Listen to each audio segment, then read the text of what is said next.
Okay, so the last piece of the puzzle now that we have the seat mounted, and I'm telling you, that seat looks good in there and it's extremely comfortable for Lonnie, so I'm super pumped about this. I think this thing even looks kind of cool with no body on it, so that's pretty cool. And we still are waiting on our rubber mounts to come in. We ordered them off Amazon. They're 1.5 inches tall. These blocks was 1 inch, so we can cut these off. They're just tack welded on each corner. Then we'll be rubber mounted, and then I'll probably end up, we got to cut these side rails off and raise them, since we raised the body 1 to 1.5 inches.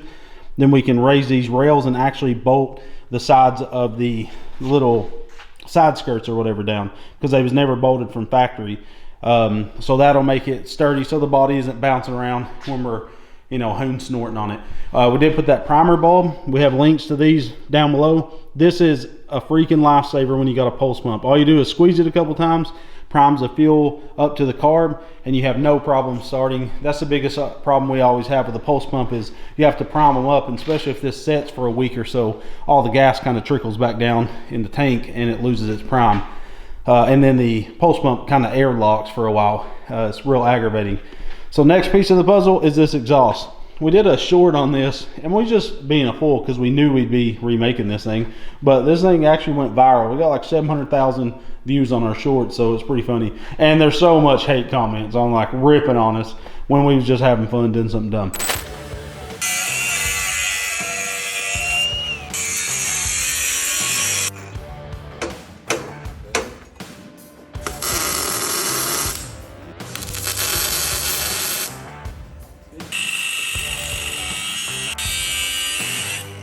That's too wide. That's just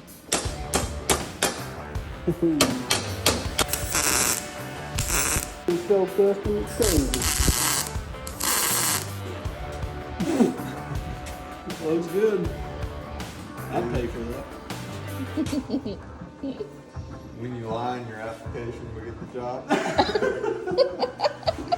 Anyways, so what I'm going to do is I have this scrap piece of 1.5 14 gauge tube that has a 90. It was just a random bin, and I've marked where the bin starts to see how wide our dual exhaust can be and keep away from the sprocket, because this exhaust has to also move forward and back with the engine as we tension the chain. This chain is pre-stretched a little bit. It might stretch a little bit more, but it's pretty much maxed out on stretch. All these go-kart chains stretch a little bit when they're new. So what I did was marked on the chassis, oops, sorry. This is where the first bend will start. That's where the second bend. They'll give us a dual exhaust about here and here. So what I'm gonna do is keep these tips, cut them off, and then do another bend. We'll just meet it in the middle, butt weld it, and then weld these tips on. Then we can make the 180 or whatever it has to be to come from the head down to that exhaust. So let's get it done.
So she might not be the prettiest thing in the world, but I had to relief cut the tips because you can see inside these was for like 2-inch exhaust pipe, and this is 1.5, which is overkill for a 212 cc engine. So we got this made. Basically, it'll sit out the back just like so.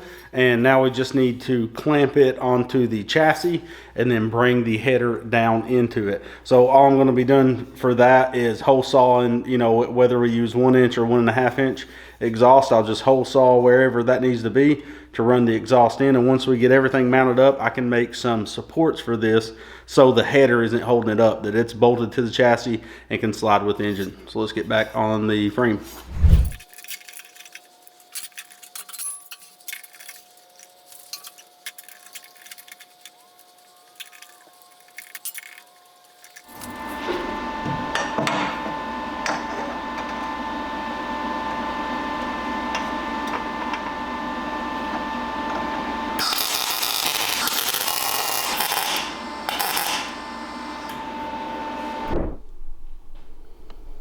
Oh, that's fancy. All right, so now that we got Sniffles McGee back in the house, he's got a sinus infection, and we got the dual exhaust done. It looks pretty sick. I like it, and we can still adjust the engine forward and back if we need to. Only thing is we got to just temporarily, until I make some tabs, mount it because it does vibrate and I mean, it's sturdy, but what I'll do is I got some stainless zip ties, and I'll stainless zip tie it to the chassis. And then we're going to throw the body on, put some self tappers for now into the body to hold it on, and we're going to take it out, and Lonnie's going to rip on it. I'm super pumped. Going back to the church? No, we're going to school. The good place. Yeah, and we'll throw the drone in the air. Time trial, even though we don't have the old version to go. Just to see what we can start doing every build. Yeah. Time trial it. Like take Gravy Bones down there and time trial it. So next video we'll race. We'll see what's faster. What's your guess, Gravy Bones? Gravy Bones, yeah, probably. I don't know. It'll be harder to handle, though. Gravy Bones? I think so. Why? Huh? Brakes are insane on it. You got an e-brake. I know, I just feel like it's going to want to spin more. Not on asphalt. You never know. All right. So next video, Hot Rod versus Gravy Bones. That'll be a good one for sure. Now I'm thinking Gravy Bones. I think Gravy Bones will definitely take the cake. It's got so much power, but this thing we don't know. This thing handles well though. Yeah, it turns really good. We need to also touch up on the brakes, make sure they're blade good, because I can't remember if they was last time. I felt like you said they was a little bit spongy. Yeah, and that's probably because we got an air pocket caught in this master cylinder, because we're only running one brake setup off this, so we need to bleed this back here and then bleed the brakes. So let's get to it. We're not going to film this stuff. We're just going to slap this in, bleed the brakes, get it on the trailer, take it to the school.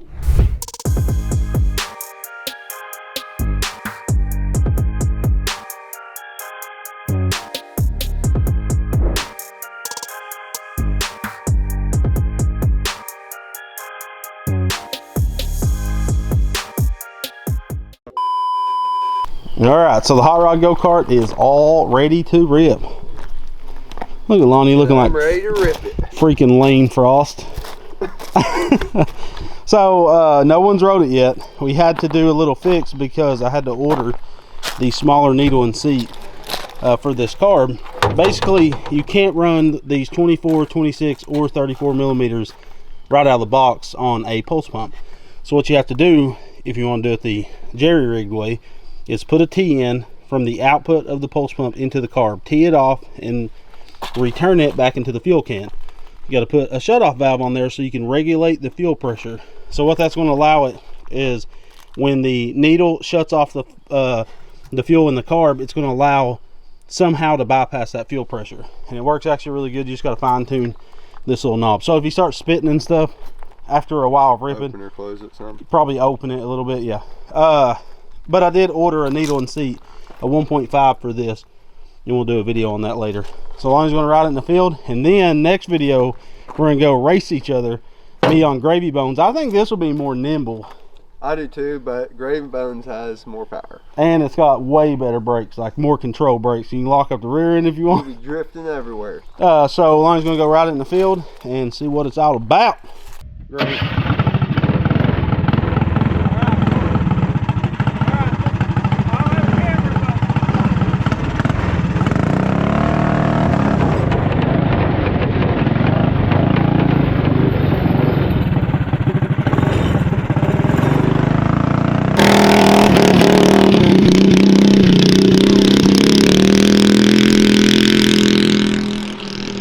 unlatch the hood so it's flopping I didn't around. put the hood latches in. Like the coins are in, but I didn't put the. Ah, he died.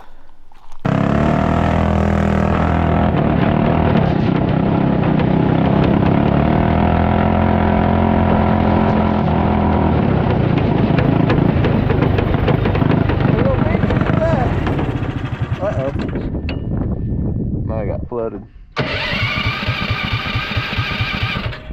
I might need to adjust that regulator.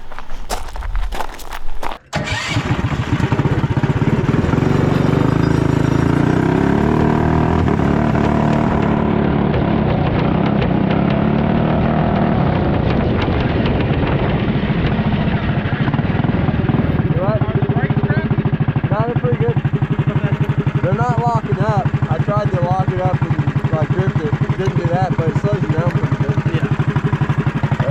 Yeah, it beats you to death. I would imagine so. Before we go, we need to do something about this, tape it or something. Yeah. How's it feel though, seat stuff? Oh, this is way better. I would have been hurting if we didn't have the pillow. Oh, I'm sure. But it holds you in nice. Did you die or what? But yeah, it just died. I think it flooded the engine. You want me to?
Foot bouncing off the throttle. That's why I was like, ah, ah, ah.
Rust water came out of the frame and spilled all over his leg.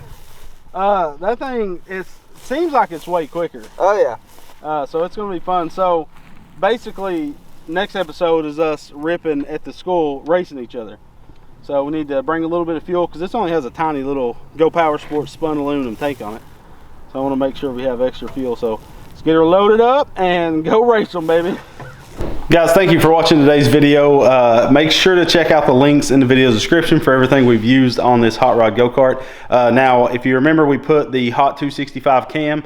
That and the Fire 265 cam from Go Power Sports is one of our favorite cams. In the big blocks, we like to use the 301 cams, but these cams are better for like mini bikes and stuff. They're more of a torque cam, and but we really like them. I do think we're going to do a thinner head gasket, because on this engine I only had the thicker like 40 thousandths head gaskets, and you can put the sheet metal head gaskets, which is basically like milling 25 to 30 thousand off of your head. It basically equals the same. So we're going to get that in. I only had the non-Hemi style ones, and this takes the Hemi style head gaskets.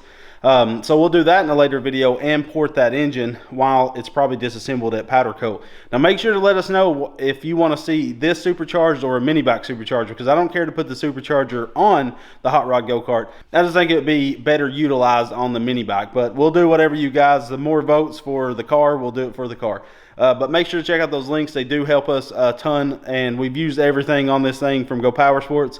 Even that race seat made it 1,000 times better. Next episode, we'll be racing, seeing how fast it is with Lonnie in it on a time trial setup, and then he can go on Gravy Bones. We really can't race because it's I weigh double what Lonnie weighs. Let's face it, I'll never win that race, and just weight's going to tell you that. But it's a really fun video. We had a blast making it, so make sure to check out the next video. Here's a sneak peek. We thank you guys. We love you, and God bless.